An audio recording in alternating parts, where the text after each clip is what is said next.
પોરબંદરના ગેડ પંથકમાં ફરી એકવાર ધોધમાર વરસાદની શરૂઆત થઈ ગઈ છે। કુતિયાણામાં ધોધમાર વરસાદ વરસી રહ્યો છે। ગેડનું તરખાઈ ગામ આખું પાણીમાં ગરકાવ થઈ ગયું છે। તો તરખાઈ સહિત 15 એવા ગામો છે જે પાણીમાં ગરકાવ થઈ ગયા છે। તરખાઈ ગામ 2 દિવસથી સંપર્ક વિહોણું બન્યું છે। તો 15 ગામોમાં પાણી ભરાઈ જવાને કારણે સંપર્ક કપાઈ ગયા છે। લોકોને હાલાકી પડી રહી છે। વધુ અપડેટ સાથે સંવાદદાતા નાગેશ પરમાર અમારી સાથે જોડાઈ ગયા છે। નાગેશ, ગેડ પંથક પાણીમાં ગરકાવ થયો, ધોધમાર વરસાદ।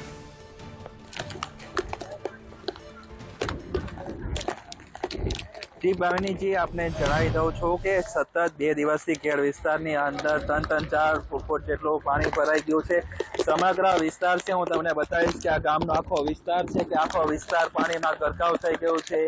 શહેરીઓ હોય, ગલીઓ હોય, તમામ જે વિસ્તારો છે એ પાણી નદીઓ વહેવા લાગી છે। શેરીઓની અંદર નદીઓ છે અત્યારે ગોઠવણસામાં પાણી ભરાઈ ગયા છે। સ્થાનિક લોકોની અંદર પણ રોષ છે, કારણ કે તંત્ર કોઈ જાતની કામગીરી નથી કરી અને તંત્ર કોઈ મદદ નથી પહોંચ્યું। શું કહેશો, કેવી પરિસ્થિતિ છે? પરિસ્થિતિ સાહેબ બહુ ગંભીર છે। અત્યારે આ પાણી તમે જોઈ શકો છો ને અત્યારે અમારે અહીંયા ગામ અહીંયા મકાનની અંદર પાણી છે। સીમ તો ન્યા રહી, હાલો અહીંયા જાય તો માણસ જાય શું? અહીંયા કોઈ મદદ નહીં, કોઈ ઓયલું નહીં, કોઈ આવતું નથી પૂછવાય પણ એમ। ખેતીની કેવી પરિસ્થિતિ છે? ખેતીનો જે હશે એ બે વખત મગફળી વાવી, 15 દિવસમાં 5 વખત આ પાણી આવ્યું, તો બે વખત મગફળી જે વાવી હતી એ બધાનો પાક નિષ્ફળ આખો ગયો। ક્યાંય ખેતરમાં મગફળી નામની વસ્તુ રહી નથી। ગેડ વિસ્તાર સમગ્ર પૂરથી પરિસ્થિતિ છે। 2 દિવસથી ગેડ વિસ્તારના તમામ રસ્તાઓ બંધ છે। હાલ આપણે સંદેશ ન્યૂઝ ગ્રાઉન્ડ 0 ઉપર પહોંચ્યું છે, કારણ કે ટ્રેક્ટરની મદદથી આપણે ગામડાઓની મુલાકાત લઈ રહ્યા છે। આવી પરિસ્થિતિ છે, જ્યાં જુઓ ત્યાં માત્ર પાણી જોવા મળી રહ્યું છે। સંદેશ ન્યૂઝની ટીમ પહોંચી છે।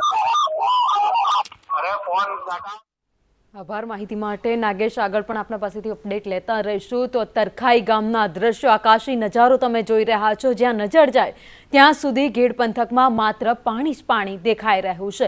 તરખાઈ ગામના દ્રશ્યો છે જ્યાં તમામ જગ્યા ઉપર પાણી ભરાઈ ગયા છે। ખેતરો જાણે કે તળાવ હોય તેવું લાગી રહ્યું છે। તો ગામની ગલીઓમાં, શેરીઓમાં પણ ઘૂંટણસમાં પાણી ભરાઈ ગયા છે, જ્યાંથી લોકોને બહાર નીકળવું પણ મુશ્કેલ બન્યું છે। ગામના શાકભાજી બજાર હોય કે મેઇન બજાર હોય, તમામ જગ્યાએ અત્યારે પાણી ઘૂસી ગયા છે। પાણી ભરાતા લોકોને ભારે હાલાકીનો સામનો કરવો પડી રહ્યો છે। તો બીજી બાજુ લોકોનો રોષ પણ જોવા મળી રહ્યો છે। લોકોનું કહેવું છે કે અહીંયા કોઈ પણ તંત્ર પહોંચ્યું નથી, પાણી ઓસર્યા નથી, જેના કારણે આ સમસ્યા સર્જાઈ રહી છે। નાગેશ ફરી એકવાર અમારી સાથે જોડાઈ ગયા છે। નાગેશ, આસપાસના ગામોમાં વરસાદ તો બંધ થઈ ગયો, તેમ છતાં પણ પાણી નથી ઓસર્યા અને તંત્રના એક પણ અધિકારી ત્યાં સુધી નથી પહોંચ્યો।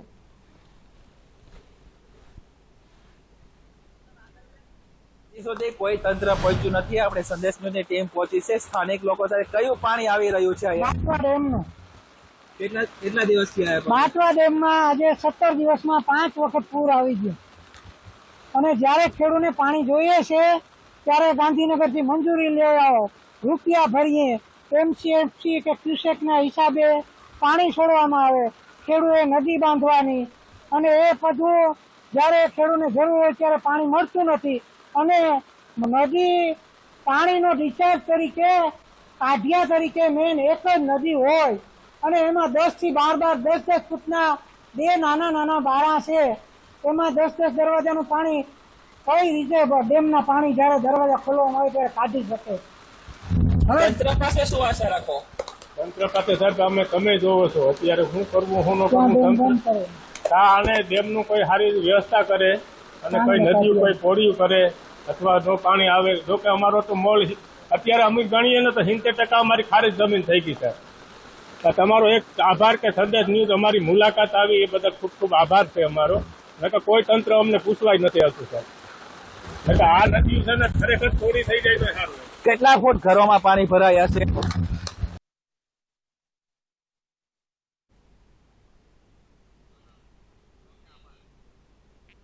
તો નાગેશ, આપની પાસેથી આગળ પણ અપડેટ લેતા રહીશું। ધોધમાર વરસાદના કારણે સંપર્ક પણ કપાઈ રહ્યો છે।